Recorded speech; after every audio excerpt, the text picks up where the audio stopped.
porque tener amplias fuerzas militares es una tentación al despotismo. En el versículo 17 se instruye acerca de la prohibición del rey de no tomar para él muchas mujeres. Tampoco debe ceder a la tentación de la acumulación y el enriquecimiento a costa de sus gobernados. En el versículo 18 al 20 se hace un énfasis en que el rey tendrá un marco dentro del cual ejercer su función. La ley de Dios, ese es el básico. Es decir, el soberano no es soberano absoluto, debe estar sujeto a un marco. Y ese marco en este caso es la ley de Dios. No, la ley es para todos, pero en primer lugar para aquel que es el encargado de aplicar.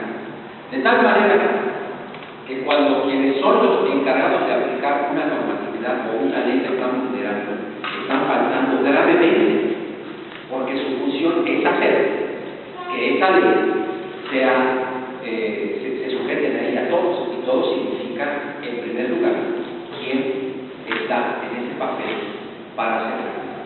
Pero cuando pasa como en México, que la autoridad es la que más vulnera el orden legal, o cree que por tener ese puesto todos los demás están obligados a cumplirla, menos él o ella, pues las cosas están mal, ¿no es cierto? En este sentido, aunque por su responsabilidad política está situado en una posición de preeminencia, por otro lado el rey, al rey se le manda mantener los pies sobre la tierra, evitar el pecado de la divinización de su persona y ser un administrador de la justicia. Si lo hace, entonces su reino será fructífero y de mayor vida. El siguiente pasaje que Iván analizó aquí en este libro es Primera de Samuel 8.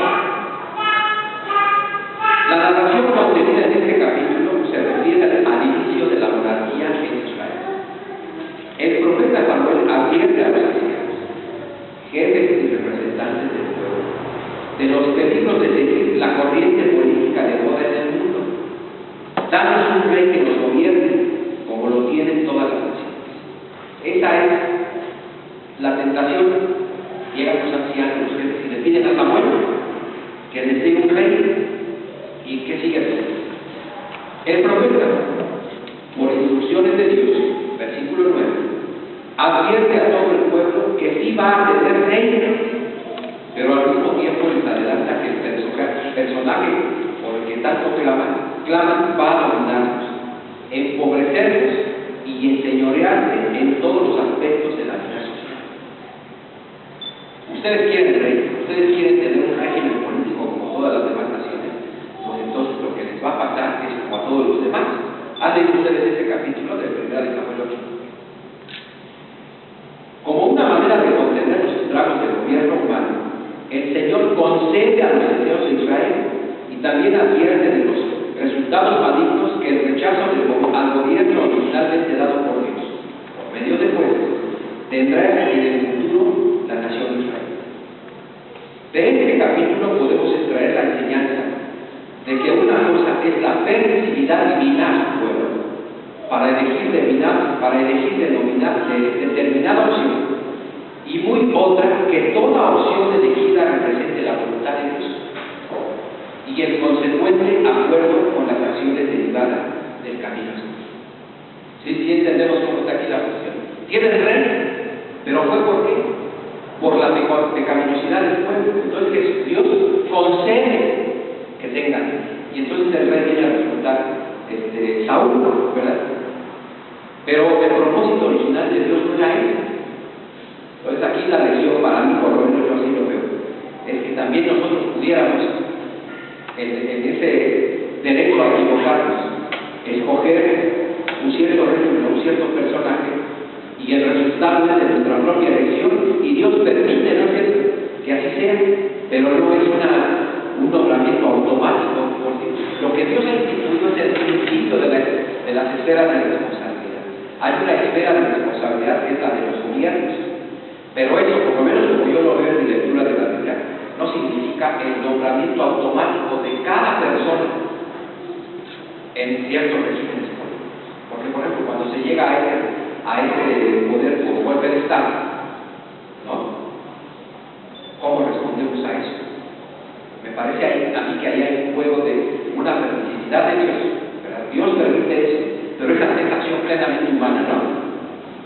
Sí, ustedes pueden estar de acuerdo con lo que yo interpreto, pero por lo menos es lo que yo leo. El siguiente capítulo, pasaje que analizo en este pequeño libro, segunda de Samuel 12.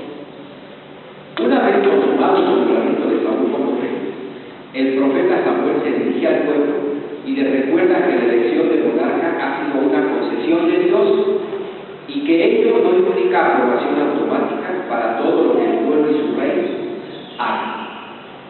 Samuel llama al pueblo a servirle al Señor con todo vuestro corazón, es decir, con el intelecto, las emociones, la voluntad y los actos. Todo ello enmarcado en el seguimiento de las instrucciones de Dios sobre cómo normar las relaciones de poder entre el pueblo de Israel. El mandato es tanto para el pueblo como para el rey. Este último no es soberano. Le tiene que rendir cuentas al Señor y ser evaluado por sus gobernados. Evaluación a la que, por cierto, se autoexpuso Samuel, versículos 1 al 5. La responsabilidad de monarca y gobernados es, y aquí el versículo 14 de esta segunda de Samuel 12, honrar al Señor y rendirle culto, atender a su voz y no desobedecer sus mandatos, y vivir, tanto ustedes como el rey que los gobierne, conforme a la voluntad de